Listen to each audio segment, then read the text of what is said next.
History is often driven by massive, sweeping forces, geography, religion, the grand ambitions of empires.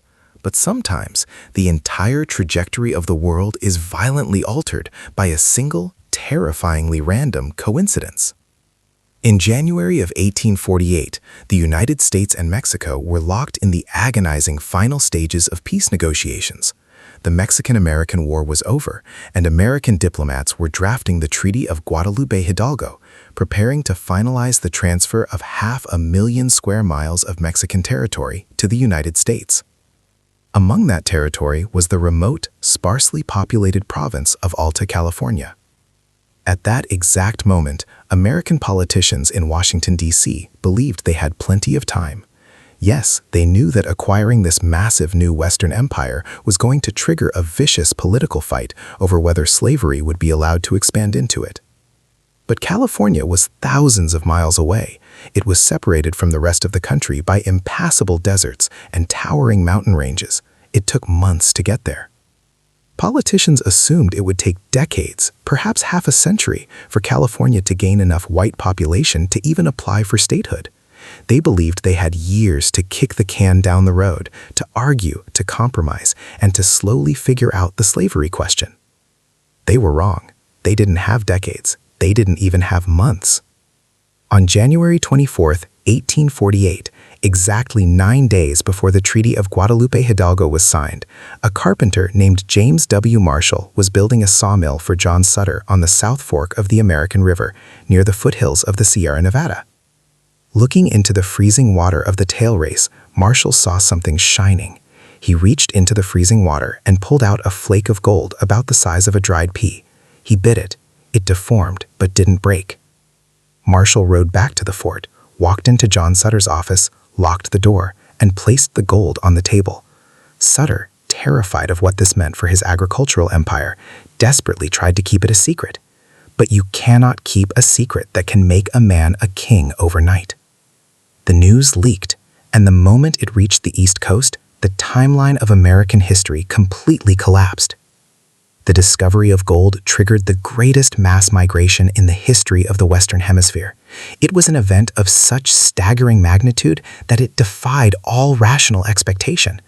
Men dropped their plows in the fields of Ohio. Clerks walked out of their banks in New York. Sailors abandoned their ships the moment they dropped anchor in San Francisco Bay, leaving hundreds of ghost ships rotting in the harbor because the entire crew had deserted to run to the mountains. In a single year, the non-native population of California exploded from a few thousand to over 100,000 people. And with that explosion of population, the ticking time bomb sitting on the floor of the United States Congress detonated. California suddenly had more than enough people to draft a constitution and demand admission to the United States, and they did. But when their state constitution arrived in Washington, D.C. in late 1849, it sent a shockwave of absolute terror through the American South. California was asking to be admitted as a free state. If California entered the Union without slavery, it would permanently break the delicate, fragile balance of power in the United States Senate. The South would be outnumbered. Their political veto power over the federal government would be gone forever. Southern politicians looked at the map, they looked at the math, and they delivered an ultimatum. If California is admitted as a free state, the South will secede from the Union. The American experiment will end in blood and fire. To prevent the apocalypse, an aging, dying generation of politicians stepped onto the Senate floor to attempt one final, desperate compromise. What they created delayed the Civil War for 10 years, but it contained a law so cruel, so draconian, and so deeply, fundamentally immoral that it completely radicalized the North and made the Civil War absolutely inevitable. This is video 38 of the Nostalgia History series. Welcome to 1850, the year America drank the poison. To understand why the admission of California triggered a national meltdown, we have to look at the bizarre, hyper-violent reality of the gold rush itself. By 1849, California was a place unlike anywhere else on Earth. It was a demographic anomaly. It was overwhelmingly male, incredibly young, and remarkably diverse. Prospectors poured in from Europe, from China, from South America, and from Australia.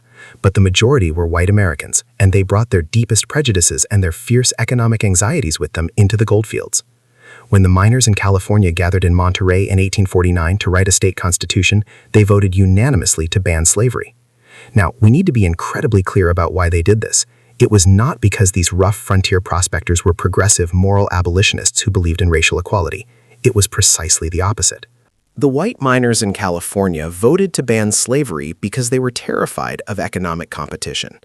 Digging for gold was brutal, back-breaking physical labor. If wealthy Southern plantation owners were allowed to bring hundreds of enslaved black people into the gold fields, they could mine vast stretches of the rivers and completely monopolize the gold, freezing out the independent white prospector. The ban on slavery in California was a ban designed to protect white economic opportunity, often coupled with viciously racist laws designed to ban free black Americans from migrating there at all. But for the Southern politicians sitting in Washington, D.C., the reasons why California banned slavery didn't matter. The only thing that mattered was the math. In 1849, the United States was perfectly, terrifyingly balanced. There were exactly 15 free states and exactly 15 slave states. This balance meant that in the Senate, where every state gets 2 votes, the South held an absolute veto. No law threatening the institution of slavery could pass the Senate without Southern consent. But if California, with its massive size and booming population, entered as the 16th free state, the South would instantly become a permanent political minority. They feared that a northern majority would eventually abolish slavery entirely, destroying the Southern economy and their entire social order. The South needed a champion. They needed the President of the United States to protect their interests, and on paper, they had the perfect man for the job. The President of the United States in 1849 was Zachary Taylor. We met Taylor extensively in the previous videos. He was the hero of the Mexican-American War, the commander at the Battle of Buena Vista. He was a Southerner, born in Virginia and raised in Kentucky. He was a massive plantation owner in Louisiana and Mississippi, and he personally owned over 100 enslaved people. The South had voted for him overwhelmingly, assuming that because he was a slaveholder, he would protect the expansion of slavery into the West. But Zachary Taylor shocked the entire nation. Taylor was a slaveholder, yes, but before that, he was a soldier. He had spent 40 years in the United States Army. He had bled for the American flag. His loyalty was not to the concept of Southern states' rights. His loyalty was entirely, fiercely, and uncompromisingly to the preservation of the Union. When Taylor looked at the crisis, he didn't see a complex political negotiation. He saw a military problem. California was ready to be a state. Therefore, it should be a state immediately. If the South didn't like it, that was their problem. When Southern politicians came to the White House and threatened to secede from the Union if California was admitted, President Taylor's response was absolutely terrifying.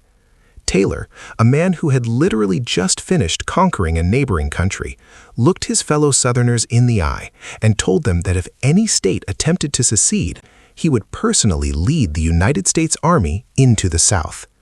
He swore that he would hang any man taken in treason with less reluctance than he had hanged deserters and spies in Mexico. He wasn't bluffing. Taylor was fully prepared to start the Civil War right then and there, in 1850, and to crush the South with military force. The political system was paralyzed. The president was threatening to hang congressmen. The South was mobilizing state militias. The country was literally tearing itself apart over the gold of California. Into this apocalyptic void stepped the 3 greatest political titans of the 19th century. To understand the drama of what happened on the floor of the United States Senate in the winter of 1850, you have to picture the men involved. This was not a modern legislature of polished sound bites and television cameras. This was the era of the great orators. Men would speak for 4, 5, sometimes 6 hours straight without microphones, using the sheer power of their lungs and their intellect to hold the entire country spellbound. And in 1850, the Senate contained the Great Triumvirate, 3 men who had dominated American politics for 40 years. They had run for president multiple times, they had orchestrated wars, they had shaped the economy. But now, in 1850, they were old. They were physically decaying, their bodies breaking down in perfect, terrifying synchronization with the breaking down of the American Union they had spent their lives building. The first was Henry Clay of Kentucky, known as the Great Compromiser. Clay was 72 years old. He was dying of tuberculosis. He was so weak that he had to be helped up the steps of the Capitol building, stopping to violently cough blood into a handkerchief. But Clay believed that God had kept him alive for one final purpose: to save the United States from suicide. In late January 1850, Clay dragged his dying body onto the Senate floor. He proposed an incredibly complex package of bills, a grand bargain designed to give both the North and the South just enough of what they wanted to avoid a war. Clay's proposal was this. First, California would be admitted as a free state, a massive victory for the North. Second, the slave trade, the buying and selling of human beings, but not slavery itself, would be banned in Washington, D.C. Third, the remaining territories stolen from Mexico, Utah and New Mexico, would be organized without any restrictions on slavery, leaving it up to the settlers to decide later. And finally, the most explosive provision. The federal government would pass a massive, draconian new fugitive slave law, forcing the North to help recapture runaway slaves. Clay spoke for 2 straight days defending his compromise. He begged the North to make concessions. He begged the South to step back from the edge of the cliff. When he finished his speech, the gallery erupted into cheers, and people literally rushed the floor to kiss him. But the compromise was not safe, because sitting across the aisle was the architect of Southern radicalism, John C. Calhoun of South Carolina. If Henry Clay was the architect of compromise, Calhoun was the prophet of secession. Calhoun was also 72, and he was also dying of tuberculosis. But while Clay's disease made him desperate for peace, Calhoun's disease seemed to strip away everything except his absolute fanatical devotion to the institution of slavery. Calhoun was too weak to even speak. On March 4, 1850, he sat in his Senate chair, wrapped in heavy flannel blankets, shivering, his face like a death mask, his eyes burning with terrifying intensity, while his friend, Senator James Mason of Virginia, read his final speech aloud to the chamber. Calhoun's speech was an absolute rejection of Clay's compromise. Calhoun argued that the North had systemically attacked the South, destroying the balance of power. He demanded that the North grant the South equal rights in the newly conquered territories, and he demanded that the North completely cease all agitation against slavery immediately. If the North refused, Calhoun warned from the edge of the grave, the South had only one honorable option left: secession, separation, the destruction of the Union. Calhoun's speech hung over the Senate like a guillotine. The lines were drawn. The South had rallied behind their dying prophet. The entire fate of the compromise and the fate of the country now rested on the massive, imposing shoulders of the third member of the Triumvirate, Daniel Webster of Massachusetts. Webster was the voice of the North. He was considered the greatest orator in American history. For decades, he had been the intellectual champion of the anti-slavery Whig Party. Northern abolitionists worshipped him. They fully expected Webster to stand up, destroy Calhoun's arguments, reject the horrific fugitive slave law, and lead the North in a righteous crusade against Southern blackmail. On March 7, 1850, the Senate galleries were packed to suffocation. People were sitting on the floor, leaning out of the balconies. You could hear a pin drop. Daniel Webster stood up. He wore his trademark blue coat with brass buttons. He placed his hands on his desk, looked across the agonizingly tense chamber, and began his speech not as a Northerner, but as an American. I wish to speak today, not as a Massachusetts man, nor as a Northern man, but as an American. I speak today for the preservation of the Union. Hear me for my cause. For 3 hours, Daniel Webster committed political suicide in front of a live audience. Webster looked at the crisis and made a terrifying calculation. He genuinely believed that if Clay's compromise failed, the South would secede and the resulting civil war would destroy the continent. To prevent that war, Webster decided he had to sacrifice everything: his reputation, his political base, and the morality of the North. Webster endorsed Henry Clay's compromise completely, and to the absolute horror of his Northern supporters, he explicitly endorsed the brutal new fugitive slave law. He argued that the Constitution legally required the return of runaway slaves, and that the North had to swallow this bitter, immoral pill to save the Union. The reaction in the North was apocalyptic. Daniel Webster, the god of New England, was instantly branded the greatest traitor since Benedict Arnold. the poet John Greenleaf Whittier wrote a devastating poem called Ichabod, declaring that Webster's soul had died and his glory had departed. Ralph Waldo Emerson wrote that the word honor in the mouth of Daniel Webster was like the word love in the mouth of a whore. Webster sacrificed his entire legacy to pass the compromise. But even with the great Triumvirate giving their last breath to this legislation, the bills were stuck, Congress was deadlocked, and President Zachary Taylor was still promising to veto the compromise and march the army south. And then, on July 4th, 1850, God or fate intervened in the most absurd, unpredictable way imaginable. By July of 1850, the United States Congress was completely deadlocked. Henry Clay's massive compromise bill, the Omnibus Bill, was stuck. The South hated the admission of free California. The North hated the Fugitive Slave Act. Neither side would yield. And looming over the entire paralyzed government was the Commander-in-Chief, President Zachary Taylor. Taylor was holding the line. He refused to sign the compromise. He continued to promise that if the Southern states attempted to secede, he would personally mount his warhorse, ride south, and hang the secessionist leaders from the nearest trees. Taylor was the immovable object. As long as he was breathing, the Compromise of 1850 was dead in the water, and the country was barreling toward an immediate armed conflict.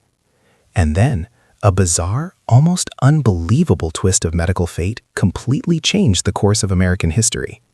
On July 4th, 1850, Washington, D.C. was suffering through an absolutely brutal, suffocating heat wave. The humidity was suffocating, and the city's notoriously poor sanitation system meant that the stagnant canals and swamps were breeding grounds for bacteria. President Taylor attended a massive, hours-long Independence Day celebration at the unfinished Washington Monument. He sat under the blazing sun, listening to endless political speeches, wearing a heavy formal suit. By the time he returned to the White House that afternoon, the 65-year-old president was exhausted, overheated, and desperately thirsty. To cool down, Taylor consumed massive quantities of iced milk, cold water, and huge bowls of fresh raw cherries. Within hours, the President of the United States fell violently ill. He developed severe stomach cramps, acute diarrhea, and violent vomiting. His doctors diagnosed it as cholera morbus, a severe gastrointestinal illness likely caused by bacteria in the unpasteurized milk, the unwashed fruit, or the famously contaminated Washington water supply. For 5 agonizing days, the hero of the Mexican-American War laid in his bed, rapidly deteriorating.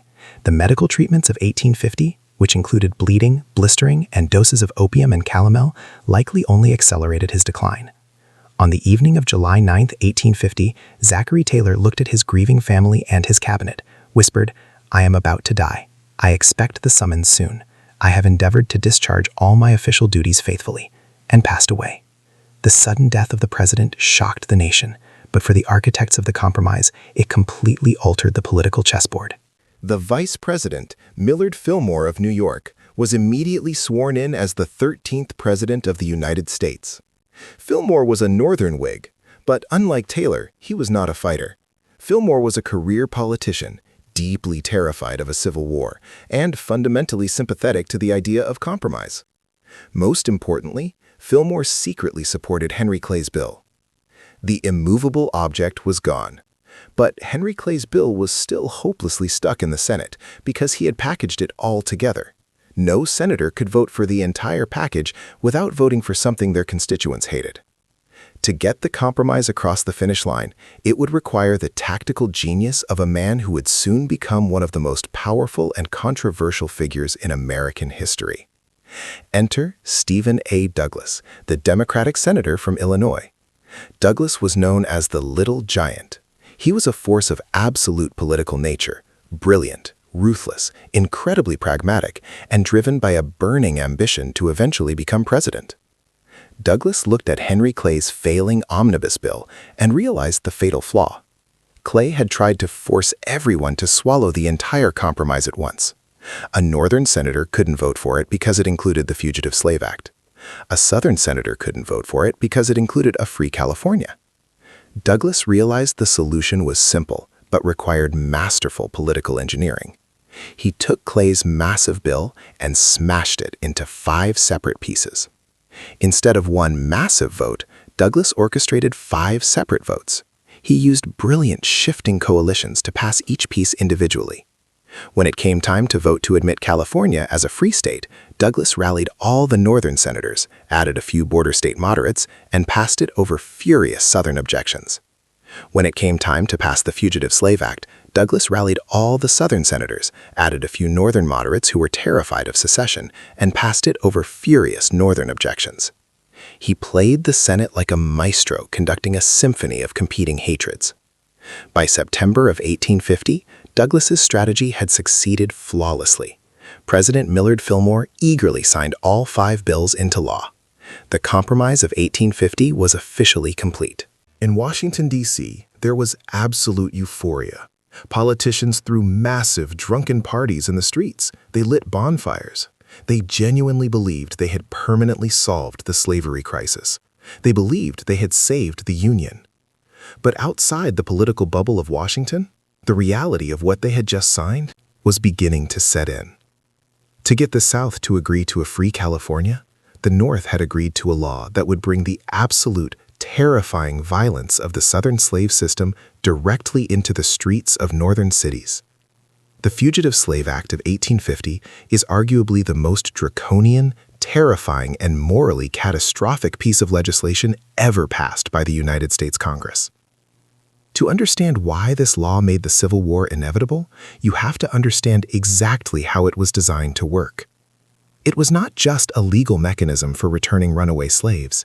It was a deliberate, weaponized assault on the civil liberties of every single person living in the northern states, black and white alike. Before 1850, if a slave escaped to a free state like Massachusetts or Ohio, southern slave catchers had an incredibly difficult time getting them back. Northern states had passed personal liberty laws that required jury trials for accused runaways and forbid local police from helping slave catchers. The new Fugitive Slave Act completely bulldozed these state laws. It brought the terrifying power of the federal government directly into the process. Under the new law, an accused runaway slave was stripped of absolutely every constitutional right. They were denied the right to a jury trial. They were denied the right to testify on their own behalf. If a Southern slave catcher pointed at a black man or woman on the street in Boston, Philadelphia, or New York and swore out an affidavit claiming that person was their property, that was considered sufficient evidence to drag them in chains back to the South. But the law was even more sinister than that.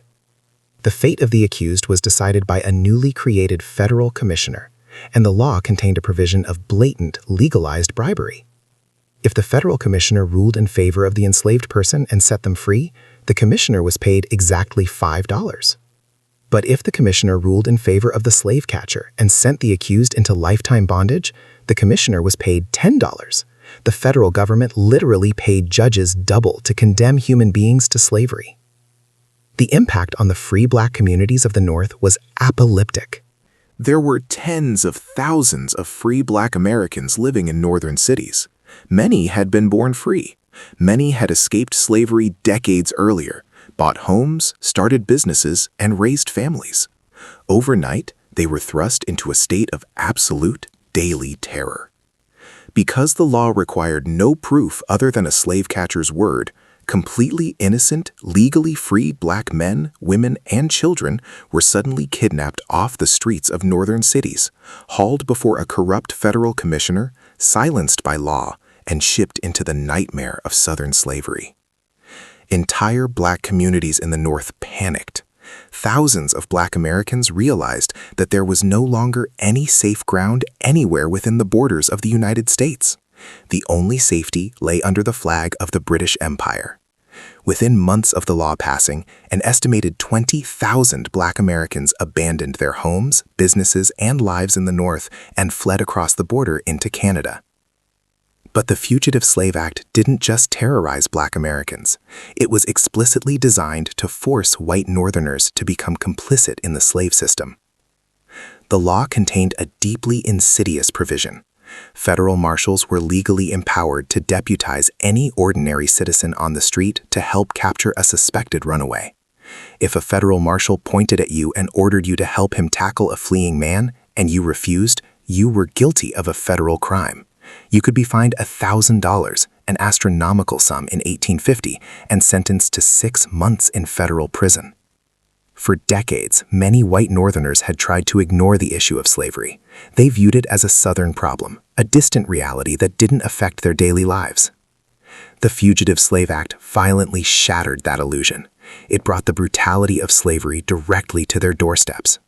Moderate white Northerners who had never cared much about abolitionism were suddenly forced to watch their neighbors, black men and women they had known for years, being dragged screaming down the street in chains by armed federal agents. And if they tried to intervene, they would be thrown in a federal penitentiary. The political backlash was unprecedented. The Compromise of 1850 was supposed to silence the slavery debate. Instead, the Fugitive Slave Act acted like pouring gasoline on a smoldering fire. In response to the horrific violence of the law, a woman named Harriet Beecher Stowe sat down and began writing a novel.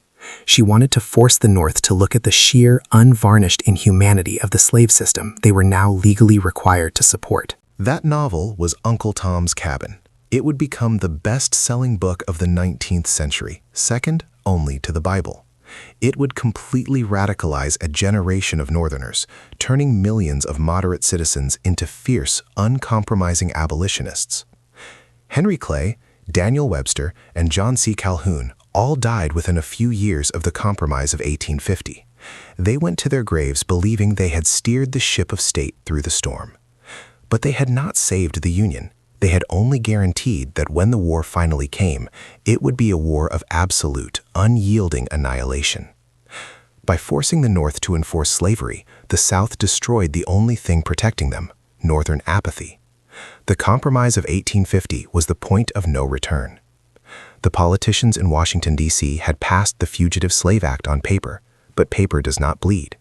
The true cost of the Compromise of 1850 would not be paid in the Senate chamber. It would be paid in the streets, the alleys, and the quiet farming communities of the American North. The South believed the new law would finally force the North into submission. The federal government believed the law would restore order. They both fundamentally underestimated the fierce, organized, and heavily armed resistance of the free black communities. To understand how quickly the Compromise of 1850 collapsed into open violence, we have to travel to a small, quiet agricultural town in Lancaster County, Pennsylvania, a place called Christiana. Lancaster County was heavily populated by Quakers, a religious group deeply opposed to slavery. Because of its proximity to the Maryland border, it became a major hub on the Underground Railroad. But hiding among the peaceful Quakers was a different kind of resistance. Meet William Parker. Parker had been born into slavery in Maryland.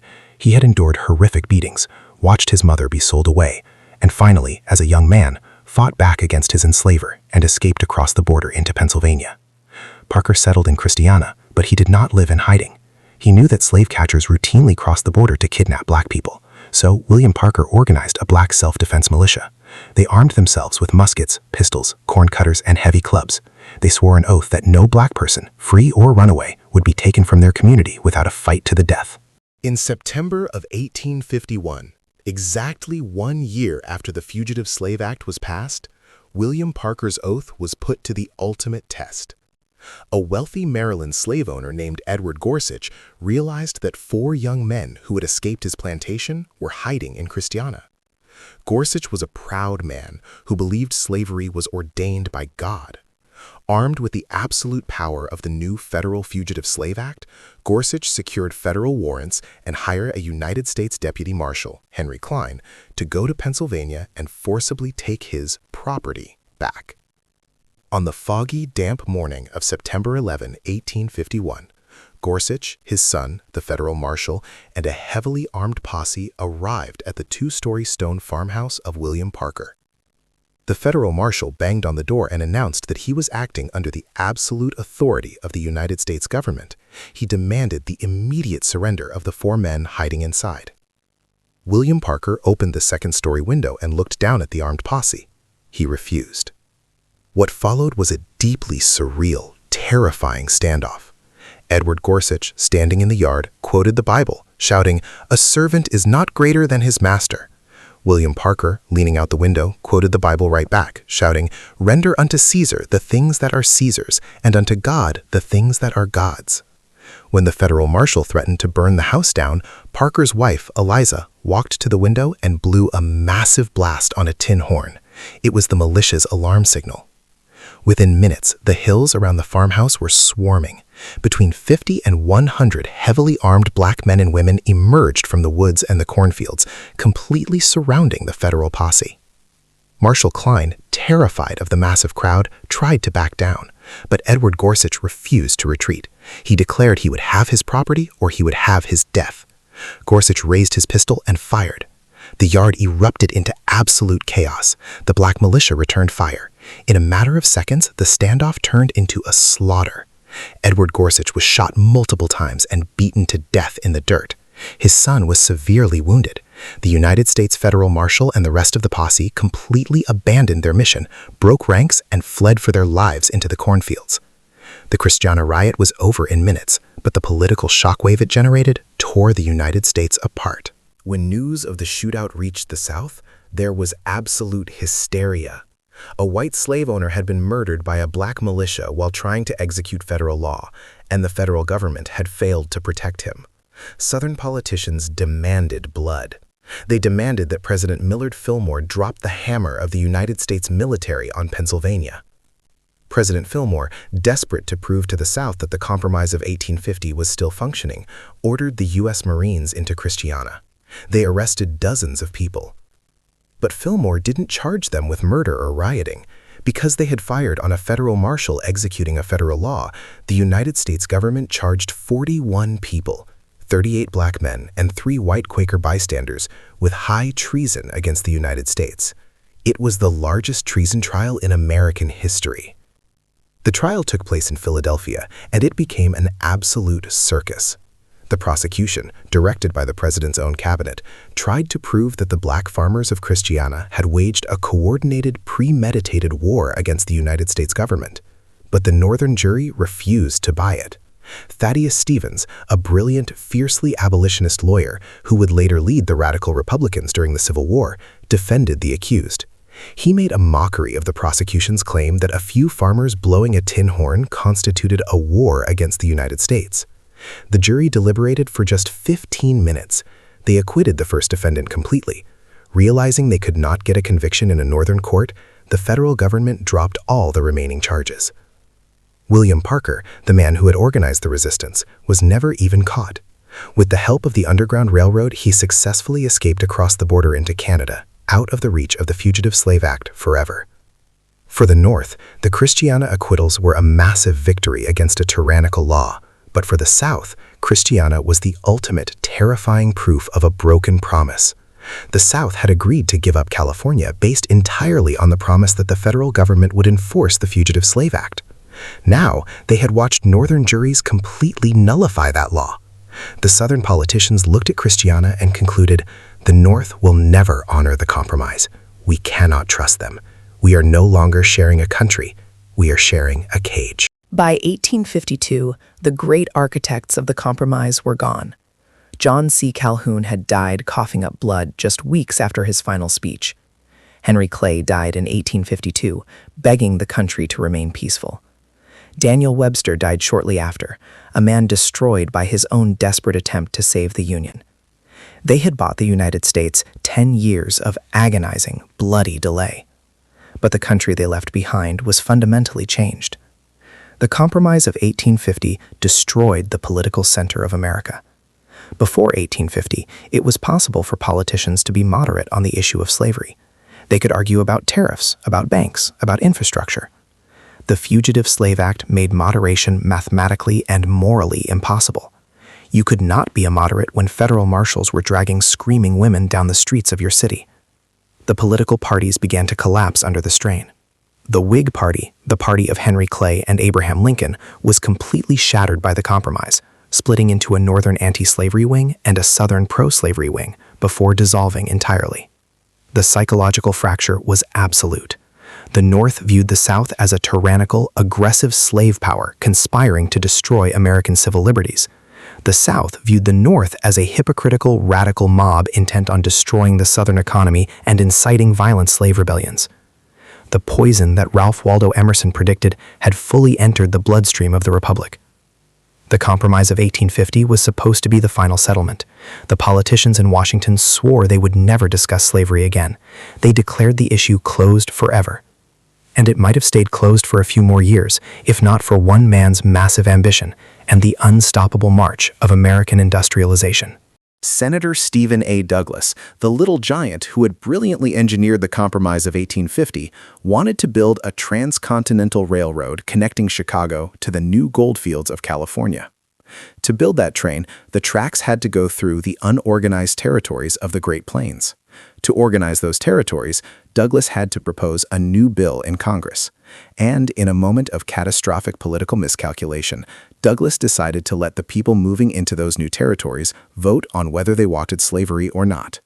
In 1854, the Kansas-Nebraska Act will shatter the fragile peace of 1850 forever. It will trigger a massive armed race between Northern abolitionists and Southern slaveholders, both flooding into the territory of Kansas, armed with Sharps rifles and Bowie knives, determined to win the vote by any means necessary. The political debate is over. The proxy war has begun. In video 39, we march into bleeding Kansas. We meet a fanatical abolitionist named John Brown, and we watch as the first true shots of the American Civil War are fired not at Fort Sumter, but in the bloody creeks of the Midwest. Subscribe to Nostalgia History, share this video, and join us as the American Republic steps off the edge of the abyss.